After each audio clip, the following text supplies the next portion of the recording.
C360, CNN weeknights 10 Eastern. Joining us now is Deborah Gordon, attorney for Chris Armstrong, and CNN senior legal analyst Jeffrey Toobin. Deborah, Mike Cox now says he didn't know about all these past incidents involving Sherville until after the fact. Does that make any sense to you, given the findings in this report? No, it makes no sense to me at all. If you look at the history of this guy, he has a lengthy history, even predating his time at the Attorney General's office. Andrew Sherville was arrested for assault and battery in 2001 for spitting on two people. He has a history of going after log cabin Republicans with despicable, disgusting emails. He had a drunk driving conviction. Now let's fast forward to the time he gets to the Attorney General's office. It's absolutely clear from a review of his state-owned computer that he spent a great deal of time at work stalking Chris Armstrong and others, creating his ugly hate speech that he sent around. Moreover, as you mentioned a moment ago, Cooper, he was involved in apparently just a horrible meltdown in August of 2010, so much so that a couple of the legal secretaries were terrified and put in writing that they'd never seen such conduct in all their time with the office. It seems, I mean, given all what you said, it does seem hard to believe that the Attorney General would come on this program and sort of say, like, well, all of this is new information to me. I didn't know about any of this, and he hasn't had any prior problems, essentially. It seems extremely odd. Now, I'm not saying perhaps he came on here without checking. I suppose that's remotely possible. It doesn't seem logical, but I don't know. I do know that his investigators did a heck of a job investigating this guy now, and we do have the total picture, I believe. But having said that, he had a trail at the Attorney General's office. He was up on Facebook, obviously a very public place to be with hate speech, early in 2010, leading right up to the time of your show. The blog was up there. The First Amendment has been thrown around a lot in this case, and it's really offensive.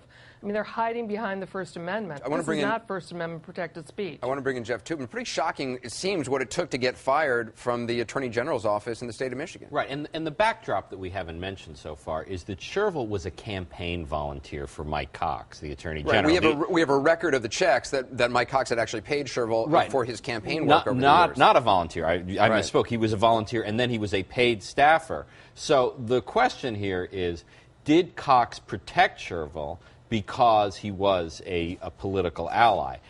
I don't know what you can call Sherville's politics. They're sort of too weird to be called anything at all. But Mike Cox is a conservative Republican who has not been supportive of gay rights. Sherville obviously has this weird obsession with gay rights. I think the synergy there is the most troubling aspect of it, and the question is, was Cox protecting Sherville, or was he simply ignorant of all the craziness that was going on in his office? In defense of the Attorney General, it's a big office. Is it possible that he just wasn't informed that one of his assistant attorney generals was screaming and threatening a supervisor? Anything's possible. But certainly you would think, I used to work in a government lawyer's offices, that sort of craziness is pretty unusual, and the boss would generally be informed of misconduct of that magnitude. But can I say for sure that Cox knew? I can't. I want to play you, Deborah, some of what the Attorney General at the time, Mike Cox, said in his interview. The Supreme Court, both the United States Supreme Court in 1995 in a case called the U.S. versus Treasury employees, said that civil service employees in the federal system and by extension in the state system, have free First Amendment rights outside of the work as long as it doesn't impact their performance at their job. And you already referred to that and said you don't buy that. In terms of I've never bought it. I've always thought it's absurd. This is not First Amendment speech. It's not about politics. It's not even about homosexuality per se. It's about going after particular individuals in order to try to ruin their lives. That's what it's about. That's clearly actionable in civil court. It was clearly disruptive to the Attorney General's office. What do you want from him now? Are you pursuing legal action against him? And I know you're trying to get him disbarred, right? Yes, we are. Where's that stand? I think clearly, in my opinion, he should not have a license to practice law.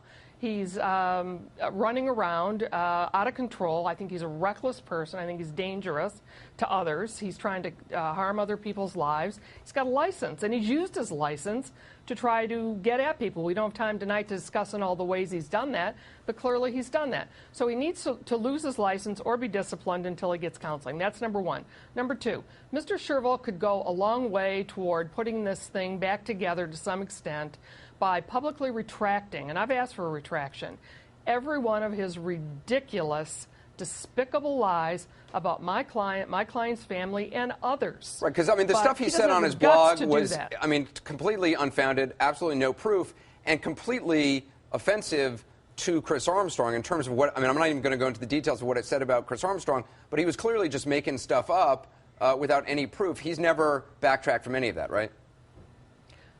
No, virtually every single entry was made up out of whole cloth. Literally, I'm not exaggerating that. Yeah. Virtually everything he said there is just created out of the mind of Andrew Shervill. And so you want to set the record straight so that in the future people Google Chris Armstrong, this stuff doesn't come up. We have to set the record straight. Either Shervill's going to set it straight by retracting and apologizing and trying to make this right if he possibly can, or we will have no other choice but to go to the court and have it done in a public forum. We got to go. The record can't stand the way it is.